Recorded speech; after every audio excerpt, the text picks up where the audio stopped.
Ce qu'il faut bien comprendre, c'est que chaque entreprise doit faire un choix managérial, entrepreneurial.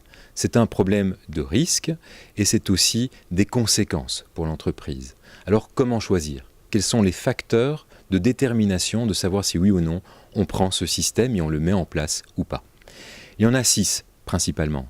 Le premier, c'est que le système dans son ensemble est considéré comme illégal, à savoir le fait que le Conseil d'État a déjà prononcé par 2 arrêts des annulations d'une partie de la réglementation. La deuxième chose, c'est que le système des souches que nous connaissions jusqu'à présent, les fameux reçus TVA, est un système qui est toujours légal. C'est tellement légal, d'ailleurs, que l'administration admet que si le système de caisse ne fonctionne pas, que ce système de souches doit être mis en vigueur et doit être remis aux clients. Troisième chose, les mesures sociales.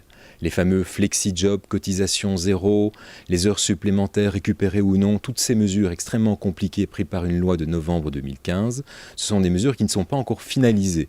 Elles ne sont pas stables non plus et se posent une série de questions, dont notamment la fameuse mesure cotisation zéro est une mesure qui n'est toujours pas en vigueur dans la mesure où le texte même n'existe pas encore. Enfin, l'insécurité juridique, nous sommes en plein dedans. Pour le moment, on ne sait pas si oui ou non le contribuable est assujetti ou pas à ce système et quelles sont les exceptions et les conditions d'application.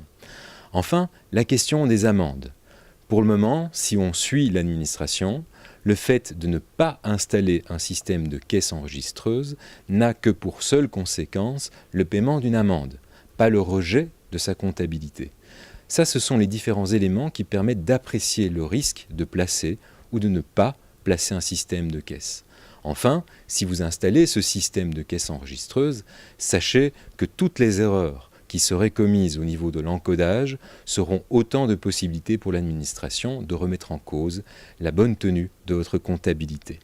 Donc c'est un choix opéré pour chacune des entreprises et la Fédération propose un système à l'égard de l'administration fiscale qui permettra à chacun des membres de pouvoir se défendre en première ligne, c'est-à-dire de remettre un document à l'administration, au contrôleur qui viendrait, en lui disant « ce système est illégal, nous le contestons, voici les premiers arguments de défense ».